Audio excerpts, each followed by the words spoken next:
Alright, what is up guys? Loser Manic here. Let me scoot up a bit. And welcome to another video where I Fallout 4 Strategies magazines. Magazine edition. This is basically where I just talk about magazines for 10 minutes or so. 10 plus minutes. But today, we are looking at the Live and Love magazines. I feel like these are important. I could fit all magazines into like one video, but then that would just be like an hour long. And maybe you don't want to know about all of the magazines. Maybe there are certain ones that you do want to know about, so that is what I'm doing. And I have a list of the different magazines. So with that, I will tell you guys the locations in the Fallout Wiki. A lot of people may not trust the fandom Fallout Wiki. I do, because this is proper. They show you the proper locations, so yeah. Aside from that, I will also tell you how these can be useful. Now, the reason I decided to Live and Love as like the like one core magazine that does different things. So like there's like an edition, there's like the title of it, and then there's different editions that do different things. The reason that is, and the reason I'm doing this one is because I love companions in this game. So yeah, so let's start here. So Live and Love affects companions, not yourself, companions. There are ones that I do think affect yourself. I forgot what it is. I think it's I forgot what it's called. Let me see if I can. Astoundingly Awesome Tales. I think that one affects the your overall character. So yeah. So these increase the stats of not certain characters or certain companions to an extent. Like there isn't one for like Kate specific or Hancock or Piper, but these are just overall. But you'll see what I mean in a moment. So the first one can be found in Faneuil Hall. I'm not going to go over the name, because if you know the location, then you can just easily find it. And what it does is companions permanently gain plus 10 health. Now, this is all companions. This isn't just that one companion that you picked it up with. To this day, I'm still confused by it. I still get paranoid because I travel with Piper a lot, but I don't want to give her all that benefits if I plan on running with Preston or Nick or whoever. So yeah, I just want to make sure you guys know that it doesn't affect just one specific companion. Oh shit, tablet turned off. Alright, next is in College Square Station. This one is actually pretty good. These first two are actually pretty good. Some of these are very specific. You'll see what I mean. So yeah, number 2 is in College Square Station. Issue number 10. The first one was issue number 1. I'll give you the issues because I don't want to spend too long talking about the name, just because it's pointless. So yeah, number 10 is in College Square Station. You do need to find a key to access this, which is at the end where you can find the end of Dungeon Steamer Chest. And companions permanently inflict plus 5% damage. This is actually a pretty good one. If you use someone like Piper, whose 10mm pistol is pretty bad, or Nick Valentine's, whose pipe revolver is also pretty bad. A lot of these companion weapons are pretty bad, especially X688, who uses the Institute rifle, which is like the worst weapon in the game. Except for maybe, well, no, the Thirst Zapper is pretty good. But so yeah, especially if you use someone like X688, you could easily just give him like a new weapon, but you have to keep him stocked with ammunition, and unless you're not planning on using mods anytime soon, it would just be best to use this magazine as a whole. So yeah, next is number 12 in the WRVR broadcast station, and companions permanently gain plus 10 carry weight. Now this is good if you are running a Minuteman character, or at the very least you plan on doing settlement building. Because apparently what people do, which is what I don't, is if you run out of space, you can have your companions carry junk for you. I don't do that because I just prefer to give them armor. Granted, I do miss out on a lot of good armor, or not armor, items. But I mean, it just seems weird to use them as your slaves, even though that's what I've been doing. No, not really. So yeah. But if that's something you want, WRVR station, just keep in mind you do get a quest. There are two ways of getting this quest: just by listening to the Trinity Tower radio station, or just dropping here. So if you don't want to do that, then if you don't want to do that quest, just try and avoid it at all costs. I just hate getting it in the first place, and it's a good thing I don't use this magazine at all. So yeah, next one, number 12. This has two number 12s. This is why I'm not telling you the name. I feel like I should tell you the name, but whatever. This one is in Fiddler's Green Trailer Estates. Permanently gain plus 25% XP from persuading women. This is pretty good if you romance Curie, Kate, and or Piper. Which seems weird to limit it to just those three, but it's pretty useful for me, even though I haven't gotten this I think I may have gotten this once or twice before romancing Piper. So I feel like you should get this pretty early on when it comes to, if you plan on romancing Piper, I advise you get this one pretty early on. I'd say before romancing Nick, or not romancing, before saving Nick. The problem with this is it's really close to Fort Hagen, where you're gonna have to go to anyways. Or I'd say get this one before getting the set. If you do plan on romancing Piper, I would definitely say get this before reaching the second conversation with her, because I always end up getting the first conversation with her, and then I get the second one after I've gone to Fort Hagen. So yeah, but this is pretty good if you plan on romancing all companions, or get all the romanceable options, because all of the females in this game are romanceable. Plus, it's also pretty good if you want to romance Magnolia, or if you're doing a high charisma character. I should have done this. And you'll see why in a moment why high charisma is good for these magazines. Yeah. Next one is number 14 at the Revere Beach Station. Permanently gain +1 luck from alcohol when traveling with a companion. This is pretty good for anyone but Strong and X688. They don't like booze at all. Some of them are pretty fine with it, but Strong and X688, I don't know if they dislike you drinking booze, but I know they aren't a fan of it. So I'd say be careful with that. This was actually pretty good I would say if you're a sniper character, but you can make your character better just by using Lone Wanderer. So I don't know. I feel like maybe that's a bit weird to do, but or maybe you want the perfectly preserved pie. There you go. Who knew? So yeah,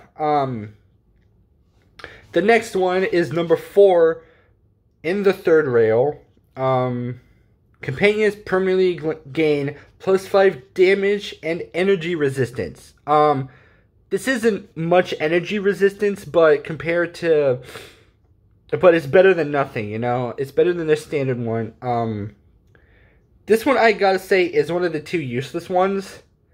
Well, okay, if we're not I guess maybe WRVR broadcast station is the other one. At least for me, because it doesn't really matter. I've gone through this game without even getting this magazine, and it's totally fine. And +5 isn't really that much of a big gain. If it was like maybe 10 or 15, then I would say this is a pretty worth it. But 5%, nah, I ain't having it. It just seems weird. The next one is number 5. In Bunker Hill, I can say this one because it's pretty straightforward. At the top of the monument, permanently gain plus 25% XP from persuading men. Now this one's also pretty good because I think there are more men to romance than females. Even though I kind of take romance into effect because that's one of the ways that you can persuade them is just by romancing them. And also Piper's Perk. These make Piper's Perk really well. Because what Piper's Perk does, and I'll talk about companion perks in like a later video, maybe the one after this. Kind of take a break from the magazines, even though I did hacking. I took a break from magazines to talk about hacking, whatever. Is that Piper's Perk, the Gift of Gab perk, increases, or I think doubles, the XP you get from Persuasion and discover locations, which in Fallout 4, there is a lot of locations to discover. So yeah, that's why with Piper, I advise how much places you discover, limit how many places you discover, until you romance her, just so you can take advantage of the XP boost that you get. So yeah, so this one is also pretty good because if you get the one where you gain plus 25% XP from persuading women, along with the one that persuades, you get more XP by persuading men, you basically just get 25% XP boost just by passing speech checks at this point. Unless maybe if there's like a genderless robot. But most of the time robots have genders, so unless you're doing like the automaton is it automaton or automaton DLC? Whatever it is. If you do that, then I would say maybe it's pretty useful.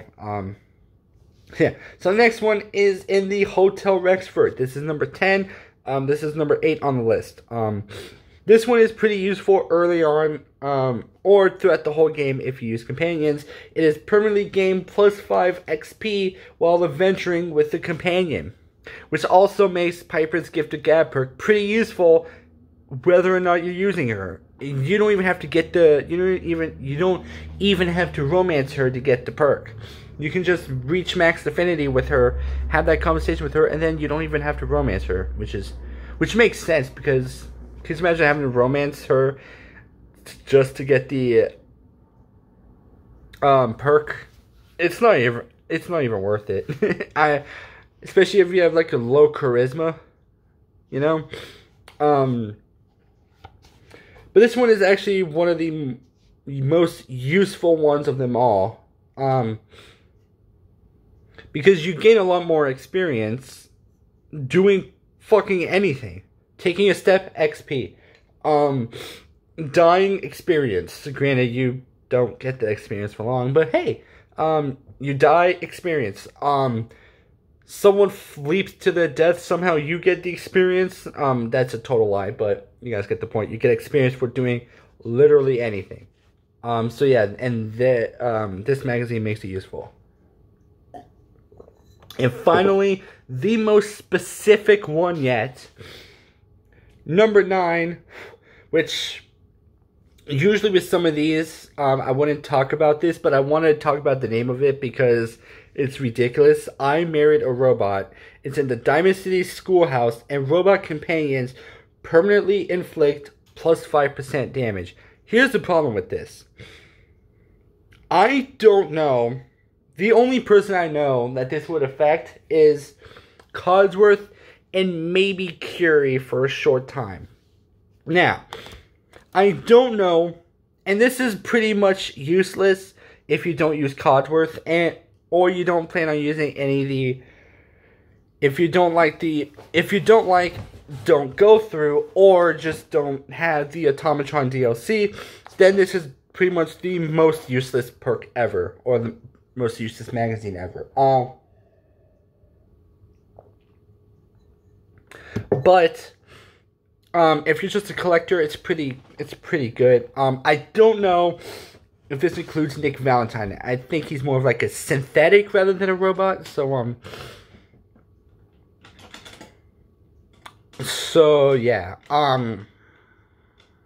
That's... if you ask me, I advise just avoiding number 9 as a whole. It's nothing special. Let me see. I kind of want to go through all these, like, smaller... Actually, I'll do that in another video. I'll go over, like, the smaller magazines. The ones that don't really add much, like Robco Fun, Picket Fences, Hot Rodder, Total Hack, Tumblers Today, and Massachusetts Surgical Journal. And maybe Unstoppables. I go over those smaller ones in like another video. Because I don't want to constantly do this and just have straight up magazines. So yeah.